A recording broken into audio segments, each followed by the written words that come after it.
A gente fez um documentário, e isso é importante registrar, que assim, não foi com a intenção de detonar os Trapalhões. Quando você começa a entrevistar as pessoas, e elas começam a contar as histórias, aí o documentário é um projeto que não tem muito roteiro. Você não sabe como que vai terminar. Então as pessoas podem muito bem chegar e falar, vou só elogiar, como tem gente que fala, não, tem essa história, tem aquela. E aí essas histórias... Vai te levando para outros caminhos. Vai levando para outros caminhos. E é engraçado porque boa parte dos entrevistados que eu falei, assim que acabava a entrevista, quem ligava era o Dedé. Falou, você falou com o Rafael, porque eles falavam, tô recebendo o Rafael e tal. Entendi. Toma cuidado com o que você vai falar tal. Então eu falei, nossa, ele tá me rastreando aqui. Né? O Baiaco, que foi o dublê do Renato Aragão por décadas, assim que acabou a entrevista, toca o telefone dele. Caramba. E aí, como que foi a entrevista? Eu conversei com ele e tal. E o Baiaco é um cara que mudou completamente o caminho do documentário. Porque ele falou coisas ali que eu falei, como que esse cara tá me contando essas coisas aqui que nunca foram ditas? Entendeu? Que assim, o que tem em todos os programas, em todas as figuras públicas, tem as lendas, tem os folclores, tem tudo isso, em todas as pessoas. E os Trapalhões têm muito disso. E aí você vai perguntando essas coisas para os caras, ele tava falando aquilo assim, sem forçar a barra, nada. Ele quis falar aquilo. Eu senti que ele... não só ele, mas outras pessoas estavam querendo abrir o baú de memórias deles, né? Até porque hoje não tem mais essa ligação com o Renato.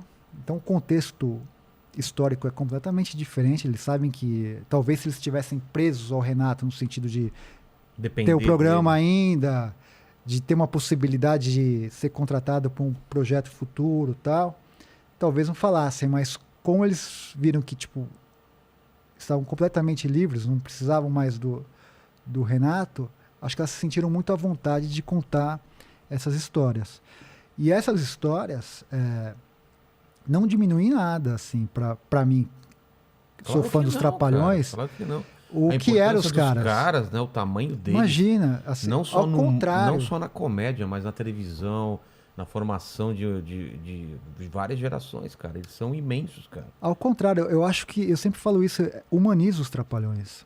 Entendeu? Porque assim, eu lembro quando o Renato lançou a autobiografia dele, a Folha me convidou para fazer a resenha. Eu li o livro dele, eu falei, gente, ele fez uma biografia como se fosse um santo, porque ele não contou nenhuma derrapada da vida dele. E aí eu escrevi isso, falei, essa biografia é uma biografia que não conta, porque ele, na briga de 83, por exemplo, que os Trapalhões se separam em agosto de 83... Que forma Trapalhões e Demusa. Isso, que ele falou aqui, o Dedé. Eles brigaram porque era o seguinte, tinha uma... Isso foi em agosto. Em julho, a revista Veja fez uma capa com Renato Aragão. Colocou assim, o maior palhaço do Brasil, alguma coisa nesse sentido.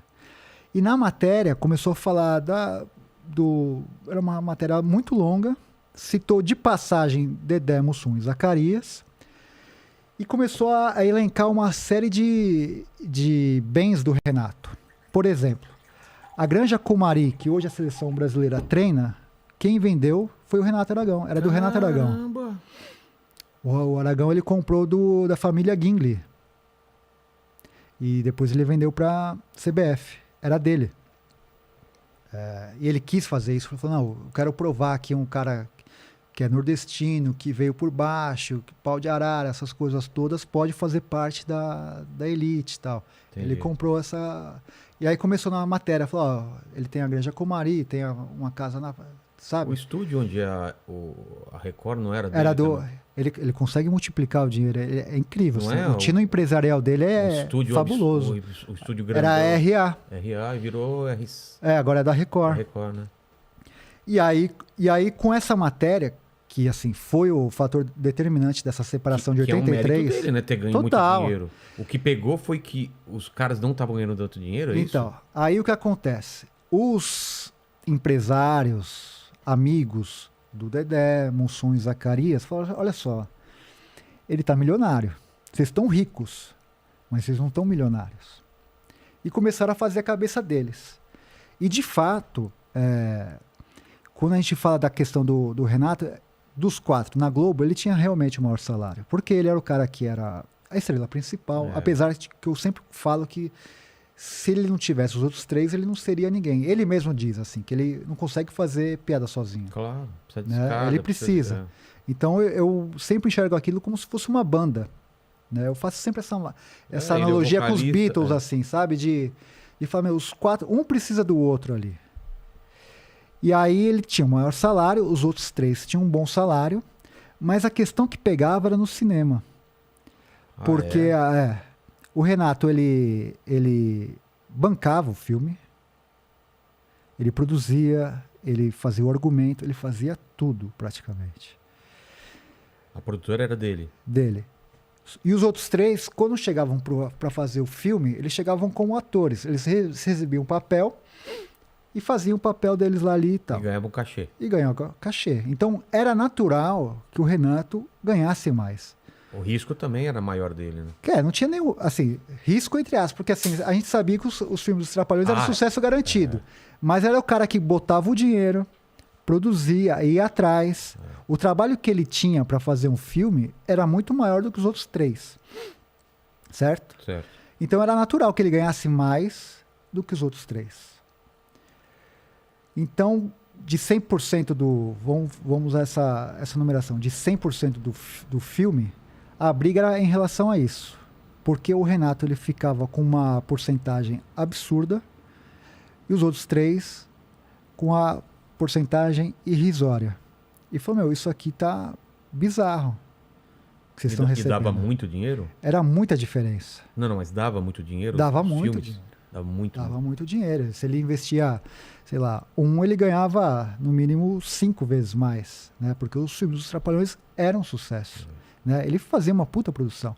Numa época que o cinema brasileiro, ele sustentava o cinema brasileiro.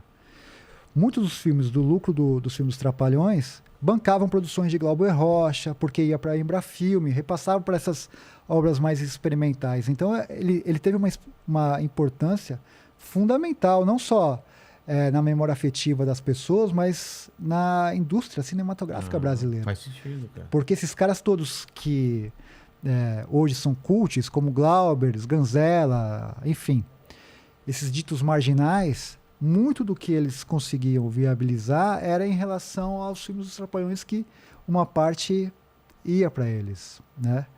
E o Renato nunca foi de usar lei de incentivo, nada. Ele fazia com o dinheiro do próprio bolso, né? O que também era uma coisa bem bacana. E os equipamentos que ele tinha era o que tinha de mais moderno. Ele contratava o melhor câmera, o melhor técnico de som. O cara foi para Marrocos, o cara fez tantas externas, tantos filmes legais. Então ele tinha uma produção enorme. E aí teve esse racha por causa dessa porcentagem de dinheiro. Muito influenciada por esses caras que circundavam o Dedé, Mussum e Zacarias. Então eles romperam.